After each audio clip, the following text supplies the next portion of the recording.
Everyone, it's Don from the MS Guide. Thanks for joining us. You'll see I've got a couple of guests today. Two of my favorite people. One's Rebecca Scott and one's Professor Vicky Leavitt, who has let me call her Vicky. So hi, guys. Hi. Hello. All right. So we're here today because Vicky has just published a paper, and I will make it in sort of plain language. Women get treated less well than men when it comes to MS. And I know there's a lot more detail to it, so we're going to dive into that. But just before we start, this is a self-funded channel by me.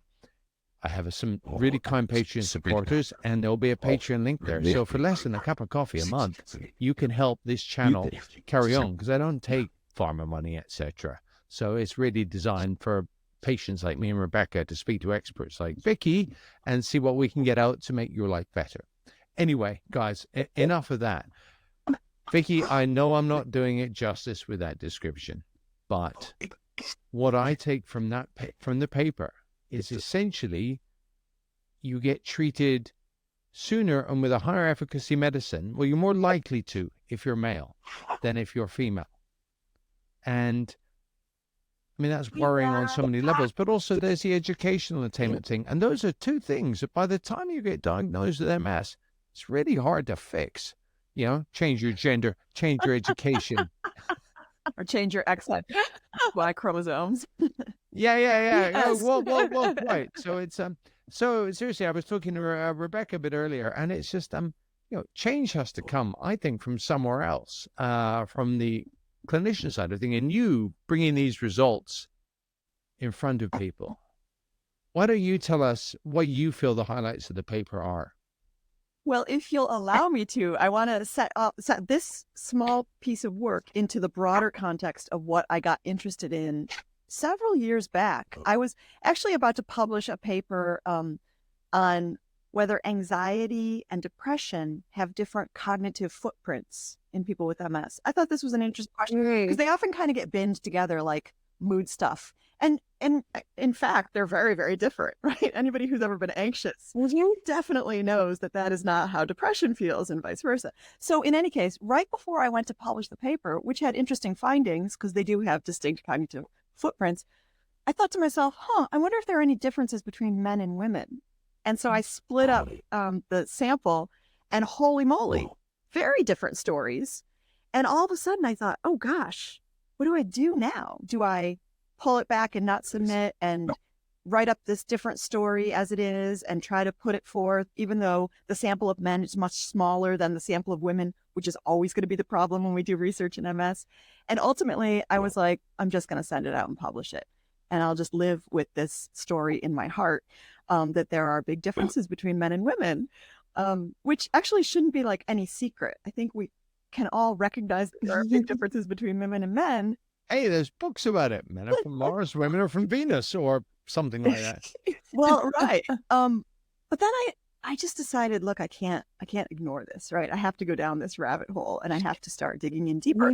And the big question that interested me was, are men and women, do they show different ability to withstand MS disease? Do they have different brain resilience? Like a really big question. And to answer that big question, I approached Biogen, who has this cohort of patients they've been following for almost a decade now. It's surpassed 20,000 strong. And I asked them if I could use those patient data to answer this question about sex differences and resilience. I took part in that study. I suddenly realized, I thought, that makes sense. That banging away on the iPad with all the Biogen stuff. Oh, me too. Oh, well, my woman and my man. So let me. I went in to explore whether women and men are able to maintain their cognitive and fine motor function in the face of the same quantity of MS disease burden, which we know men and women don't have. We know that they exhibit different disease trajectories. Gosh, that's a tough one to try and quantify. We can do it. Statistically, we can do it, especially when you have a sufficiently powered sample. Yeah. So we controlled for everything under the sun that's known to differ between men and women. And we found that women are better able to withstand MS disease burden than men in maintaining their cognitive and fine motor function, which I thought was a spectacularly huge story. Well, you had Now, about 10,500 people in this study. That's a lot. I mean, I'm just looking at the paper. yeah, Roughly, that's a yeah. lot. That's a lot of It's the same people. cohort. Yeah, Yeah. it's the same Biogen cohort for this paper. Mm. Because this paper was just a tiny little, oh, and let me check this, by the way. That big story paper, I haven't gotten it published yet because I've been shopping it around to journals for almost 3 years. I've never had so much trouble getting a paper published in my life. I've sent it to 10 different journals. Rebecca's like, why would it be that it would bother people to think that women have higher brain resilience than men? Why would you have trouble getting that story published? I'm telling you, I want to reach out to Margaret Atwood. I want her to know that this is happening. The I want to Canadian write to author. the author of Lessons in Chemistry. I want to like bring together the women who are seeing this and knowing this already and say, I'm new to this club. Help me. Well, just for everyone's benefit, Rebecca's a really good, competent sub because somebody else was going to do this. And then I approached another friend of mine, Professor Sarah Ruckheimer, who's a professor of astrophysics in Ottawa. And she went, oh, one of my friends is working on this. You know, so there's I'll put you guys in touch, Vicky. I will jump in. By the way, everyone, Vicky is a professor of neuropsychology, aren't you? That's your thing. Yeah. I should have said. I'm sorry. So, okay. Rebecca, what did you think when you read the paper? I got very curious. I don't wish to muddy the waters at this point, but there also is a piece of the study that is about economics, like what people are not even, I mean, everything is economics, but education, about how educated people are and what their likelihood of getting DMT and a really good, effective DMT is. And I got really curious about whether it is like the demographic marker, like I have more money, so I go to better doctors, or I'm more educated, so I research and choose better doctors. Speaks the American. Or that doesn't matter for us. Right, yes. Yeah, exactly. Yeah. Yes, how nice for you. Or no, I know. We can do another episode about that. Yeah. But, is it that I present in a lady body and I'm treated differently, or like what are the like sociological and psychological things that go on? Like I've grown up to value education and research, so I'm going to do my homework and know what I need going into a doctor's appointment. And the issue of I'm a lady, and ladies are supposed to be nice and sweet and not contradict people. So maybe I don't fight as hard. So those were the things that really got my brain going as I read this. Whereas I spoke to a friend of mine, a guy, my neighbor, and we were just chatting. And I said, what do you think this is? And he's nothing to do with this sort of scene, shall we say. And he just went, yeah, but blokes don't turn up at the doctor until something's really wrong. I mean, it's the old trope. It's completely unfair and inaccurate. But the idea that women go to the doctor far sooner with less, and when a man turns up, and the only thing I've ever heard to me that really makes sense to that is Wendy, if you'll remember from another podcast, who runs an A&E department, said, yeah, when a farmer turns up, everybody starts paying attention because you can't get a farmer into a hospital unless their arm is hanging off. So, but that's, she, gender aside, male or female farmer, if a farmer's there, it's serious. But what do you, Vicky, you're a researcher, and I know you're not going to be drawn on absolutes, but if you were going to speculate, what's your hypothesis as to why men, and we are only 1/3 of the MS cohort, it's about 2 to 1 female to male. Why do men get more effective DMTs sooner? Right. So let me frame that as, why do women get less DMT? No, I'm just kidding. I'm kidding. No. I've got the weakened male brain that you that is causing your paper not to be published by clearly male editors, and the patriarchy is down on you. But apart from that, I'm so sorry. Yes. You said it, not me. Listen, here's the thing. Let me say this first and foremost. I love all of the possibilities that Rebecca mentioned and all of the ways that it's making you think about what could be the reason. I like that Dom is talking about this with his friend across the fence in the next yard over who has nothing to do with this world, and he's conjecturing. This is a paper that I want to start conversations. This paper, this study does not answer those questions. And I literally had a man yelling at me in front of my poster when I presented this in Milan. What he said was, "You can't say this." And I said, help me understand where that's coming from. Because, I mean, by the way, I did say this. Is this an extra in Milan? But what he said was understandable. He said, I treat each one of my patients as an individual, and I personalize and tailor their treatment to them. And I said, I am really glad to hear that, and your patients are lucky, and I have a hard time imagining that any of the neurologists who I know would say anything differently. And yet, we have this result. We have to listen to the data, because if the data are saying something, we have to listen to what they're saying, and then we need to ask why they're saying that. So this is a conversation starter. It's not it's not the answer to all the questions. If I had to conjecture, if I had to guess, I would say this is what I want. I want you to properly guess. And I appreciate this is not hard science here. This is you as an experienced professional saying it could be. Well, let me start with the science. So one thing we did was, although this was a cross-sectional data set, we looked across the lifespan within our group, which spans ages of from early 20s up until late 70s. And what we found were that there were two windows of time where the women and men differed. And one was the late 20s to late 30s. Clearly, the fertility years, I think we can all agree that that's at play. And that might be a reason that a woman wouldn't go on a DMT, or maybe she's breastfeeding, or maybe she wants to try to get pregnant, whatever. Those are the fertile years. But then there's this other epoch that happens later in the around in the 50s and 60s, where again, there's a divergence between the women and men. So the fertility years doesn't explain everything. One guy at my poster had just published a paper on risk aversion, and he found that women tend to be more risk averse than men. And he said to me, what do you think about that? And I put a line in the discussion where I mentioned it, and I cited his paper. That's Bob Fox from the Cleveland Clinic. Great researcher, great guy, and with a good idea that, again, like, just throw it into the mix because we don't know. Now, your farmer example, Dom, I mean, I like this, and there's a certain, like, there's definitely a stereotype, and sometimes we have to say stereotypes exist for a reason. But I find myself wanting to challenge the notion that women complain more or women show up more. We know that women tend to report more pain, more fatigue, more anxiety, more depression. Maybe women have more pain, more fatigue, more anxiety, more depression. How about that? I mean, we don't know how to directly compare these things because these are subjective Men don't want to believe it.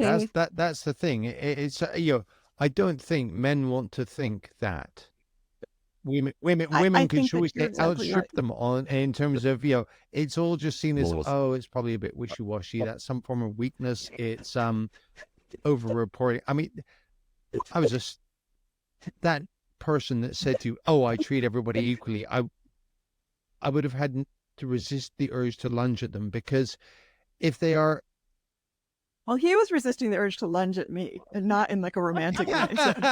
Well, I mean, but it's just no, but seriously, it's one of these things. I mean, okay, so I did an MSc in research methodology and got into a lot of behavioral science and stuff, and these biases exist. I just do not know why such sort of educated people can, that's their bias and they're human beings coming out, refusing to see the education. I want to go back to Rebecca's point about education. Can we talk about that for a second? Rebecca, I really appreciate that you're grappling with how to capture what education is. And we use that variable here in my lab a lot. And we look at how it correlates with all sorts of different things. It really seems to be a proxy of resource access, right? Any which way you want to spin it. If you want to call that economic, which, as you point out, is kind of everything because that's the world we live in. Economics is like time. It's a dimension.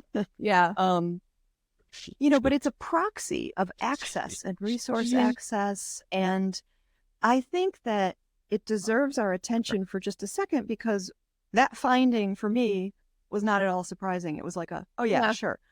But it shouldn't be, right? We all have to stop shrugging and going, yeah, sure, more educated people get better treatment. Yeah, that's not a surprise. That should be a surprise. That should stop us in our tracks. No, it We should shouldn't. say, No, I mean, I was looking prior to this at just other work and a wider thing. I mean, you two are less likely to be diagnosed with a heart attack, for example, than I am.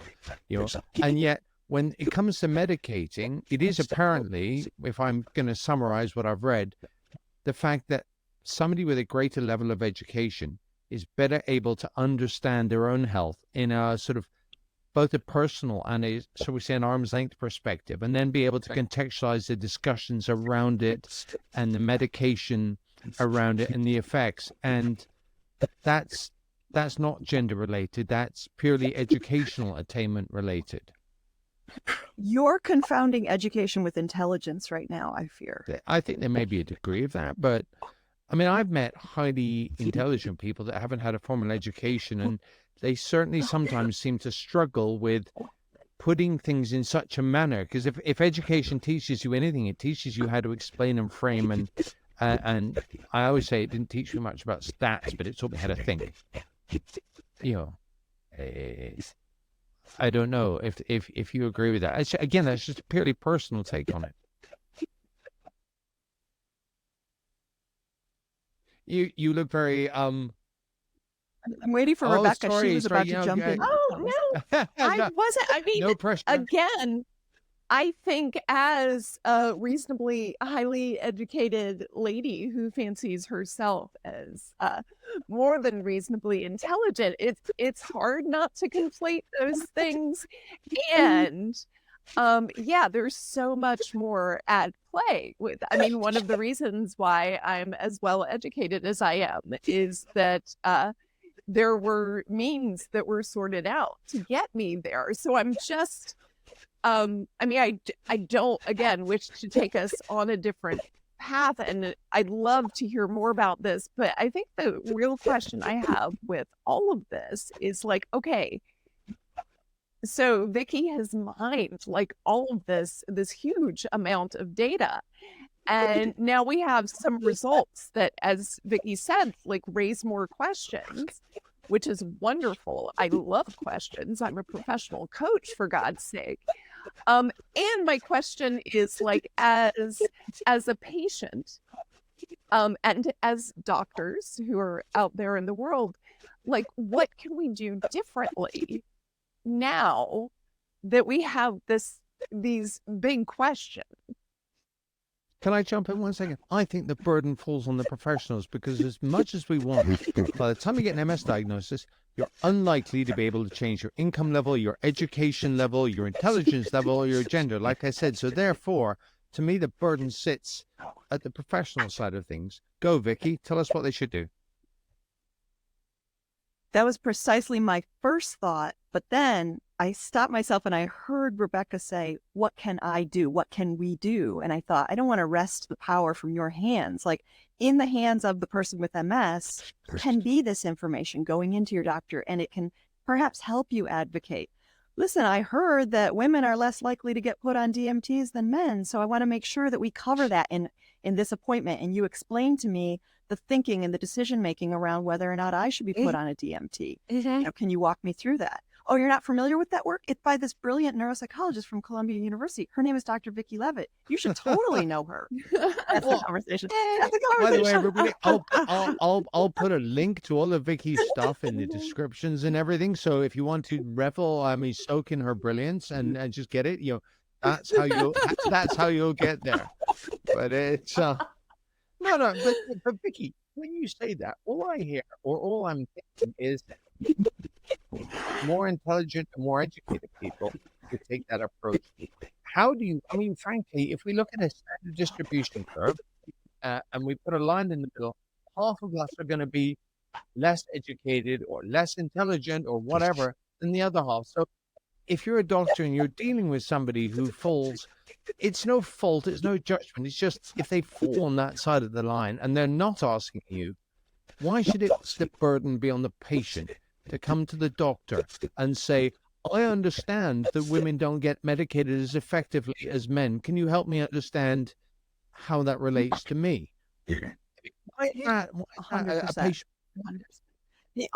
The onus should be on the practitioner, right? The onus should be on the provider to avail their patients, regardless of whether they're educated or uneducated. It's really about being informed, after all, at the end of the day, right? Anybody who is like at any level of intelligence, it's being informed that's going to be important. And so that would be the first thing I would want to say. But again, I wanted to speak to Rebecca's specific request of like, what can I do? What can a patient do? So, I think the responsibility lies with the practitioner, and the patient, the informed patient, would also benefit from knowing this information that should be ideally delivered to them from their wonderful The doctor, practitioner. the nurse. I think many people have a lot of contact with nurses, or a lot more contact with nurses. What's your experience, Rebecca? Well, I think part of the reason why I am backing away from responsibility of the doctor is not that I don't believe that. I absolutely believe that all medical professionals should be well informed in whatever they're treating people for. And it took me a long time to get to an MS specialist. Like, it didn't even occur to me that things could get so dire that I would move to that person. The dude I was seeing first, I believe, was a migraine specialist. And like when Tysabri came out, he was like, well, we don't want to do that yet because it's dangerous. And you're doing fine. You're doing fine. 32-year-old lady with a cane, you're doing great. Do you think you're getting that because it was a male to a female? I don't know. And I don't think so. I think he didn't have enough information about MS and progression and all of that. I may have been like one of 3 people with MS he was seeing. Like, who knows? So I 100% like hope that this paper and the papers that follow, and when that other one finally gets published, will push more doctors to, oh my God, I've never seen this before. And reality is, not every doctor is subscribing to, the various MS-focused publications. So, I think one of the great things about the MS guide is like, it's so patient-focused. And I certainly am at a point in my MS trajectory, 20 years this month, woot woot, where I'm like, what the hell can I do to improve the situation for me? And then hopefully there are ripples where it improves the situation for others. So yeah, that's where I am. This is a systemic issue because we're trying to, the temptation, everything becomes about MS when you have MS. Yet this is almost a medical school problem. This is the training. I mean, I don't think taking a 45-year-old plus neurologist, male or female, and banging them over the head with this, people tend to get set in their ways, and people don't tend to engage in material that they kind of feel they might not want to read, but when you're a fresh-faced medical student, I think it's really important that it's beaten into you, so to speak, with the, that it is very dangerous territory to start treating men and women differently, or to start treating people of a lower educational attainment level differently. I mean, I've got a 72-year-old friend on Cladribine, and she's got a doctorate in Spanish, and she just said her education and the way the doctor engaged with her, purely because he found out that she had a doctorate and made assumptions, just, their discussions went on to this different level, which she is pretty convinced doesn't happen with everybody. But that learning needs to come at the I'm being trained to be a doctor level. However I turn out, whether I'm a neurosurgeon or an MS specialist or a general practitioner. Yeah. And if I could just make two sort of quick points, the first being that I think some of the backlash about this, men versus Versus, yeah. women, Yeah. men versus women type stuff, it has to do with our fears around exploring differences in people. And in the medical field, and as a scientist, I think that it is extremely important for us to explore differences, not sweep them under the rug, not say this is politically fraught and therefore I Or can't publish it. study it. If I was a man studying this, I'd have a different set of problems, I think. And, as we look at racial and ethnic differences, that's a whole other can of worms. And it's like rather taboo. But as a scientist, I think we need to bring differences into the light, not scurry them into the darkness, because that's where nefarious things happen. That's number one. Number two, I just want to bring us back to this whole notion of personalized precision medicine that really came to the fore when we cracked the human genome. We decoded DNA, and then we had the Human Genome Project, which was really spearheaded by President Barack Obama, and it was all the rage, and we were going to cure every single disease known to mankind because now we knew what the DNA code looked like for each person. What I'm going to say is, well, that sort of failed to launch I mean, as a politician far as made the a great promise. It didn't. promise. Oh, Vicky, you cynic. Well, the whole scientific community was quite excited. The more we there's find no out, the doubt, more we find out, if that you there like, was and the more we find out that we don't know. Okay, right. But here's a very simple starting point. How about this for precision medicine? How about, are you an XX or an XY carrier? Let's start there. Let's start designing tailored treatments for that. When's the last time your doctor said to you, I'm going to subscribe X for women or Y for men? We don't have that. So this is not only an opportunity for the pharmaceutical companies, which we know can actually catalyze change, but this is an opportunity for everyone to have better healthcare treatments that are more precise and more tailored to who we each are.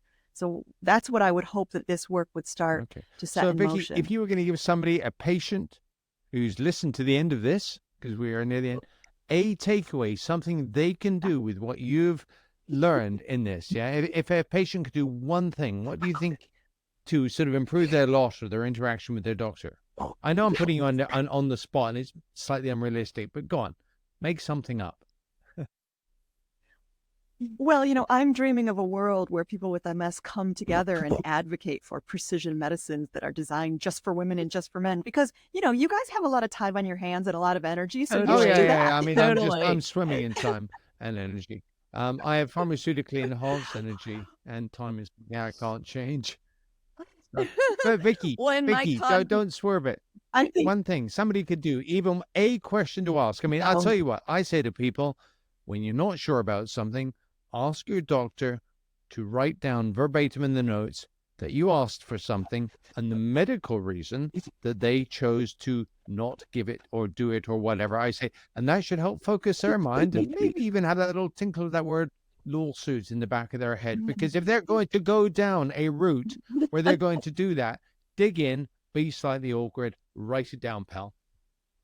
That's mine. But do you have something like that? I love that. I want to hear what Rebecca thinks. I love your idea, and I want to hear it from Rebecca. Let's see. I think, well, actually, I'm going to give a challenge to doctors first. See, I was all patient focused before, and now I'm giving a challenge to doctors because I do some stuff in the diversity, inclusion, and belonging space. I know, and I mean also because I'm a human, I know that I think I am so evolved and simultaneously see everyone as an individual and do not categorize them as their individual traits, when that's patently not true. It's impossible to take all of that. So I challenge all doctors who look at Vicky's research and any research that says men and women are treated differently. People of different races are treated differently, whatever the category is. That instead of having that knee-jerk reaction that the dude in Milan did, say, how could I be wrong about what I am doing. Now, this is like a big coachy ask of doctors that probably is not that practical, but still I'm putting it out there. Like, how could I actually be looking at this? And what might be possible if I acknowledge that it could be true? So, All right. Well, Vicky, you've had some time to think now. Oh, but I haven't been thinking. I've been listening very closely to everything Rebecca's saying, not planning what I'm going to say next. yes. Oh, God. Honestly, I'm so in it. God, the degree of self-righteousness is going to kill me. I'm pulling your leg. Give people a I'll say takeaway. this. No, this is what You Rebecca was actually saying. give people a takeaway. You know, that something they could use to improve their lot. I got it. This is what I'm thinking about based on, Rebecca's, we like to spend a lot of time saying, I don't judge. I don't look at people and judge them. Well, we do. And I would argue we must. As, evolutionary creatures striving for survival, we must judge everything That's how around we us work. all the time. We have to be able to detect danger and threat. And so we need to take somebody in. We need to size them up. We need to see them based on their outward parameters. And I think that is okay. I think we should and we must. And for doctors to take you in as a whole person and say, okay, I'm looking at Rebecca. She's a woman. I'm thinking about her MS disease and how it affects her. And I want to do my best to deliver personalized treatment based on what I know about this person. And I'm going to work to know more and to understand which things about her are the most important things that should factor into my decision making. I think that maybe so that's there are both a of you guys starting who come point. up with perfectly good things for the professionals to do. So, I mean, I'm going to stick with mine for patients, which is ask them to write it down verbatim. Just say, well, I've got MS. I'm a bit rubbish at remembering, doctor. Slap a big smile on your face. And then and the medical reason why they haven't done it. But you guys are saying essentially, and I think it's a bigger ask, but this is the self-realization and self-actualization of the doctors, not just recoiling because I'm set in my space where I am now, but to understand that this softer, fluffier, call it huggier, whatever, I don't care, research has come out that's entirely valid and conducted at a very high quality level of research, and internalize it. Don't just assume that it's someone else. You know? I'll throw out there for patients, again, building off of Vicky's comments about like the doctor looking and, figuring out what's important, what's not important. And Dom, you and I have said this before when we've done chats about like how to talk to a doctor, how to go into your appointment. Like, keep notes on what's going on for you. Take a minute. It doesn't have to be long before the appointment to figure out, okay, what do I want to address in this appointment with the doctor? And don't be shy. Like, just lay it out there. And then the doctor will be better able to get more information from you because they don't always ask. Yeah. Hey, and nobody's perfect. I think doctors have off days just like patients. Sure. So, we've got to give them a bit of time. Anyway, guys, we've gone on for 35 minutes now nearly. I think it's really good. It's useful. We could probably do another 30, but I'm not sure anybody would manage to make it through that. So if you've made it to the end of the video or the podcast, thank you very much. You can just subscribe and everything, but all the information will be below. So if you want to get in touch with Vicky, all her lab details will be there and everything in Colombia. And not your personal email, Vicky. And no, you looked horrified for a second. But you see what I mean? So if you want to find out any more about this, you guys can just go into the links that I will put on the description. But to both of you, thank you so much for giving up your time. I really appreciate it. And I look forward to seeing you again soon. Super fun. Thanks, Dom. Thanks, Vicky.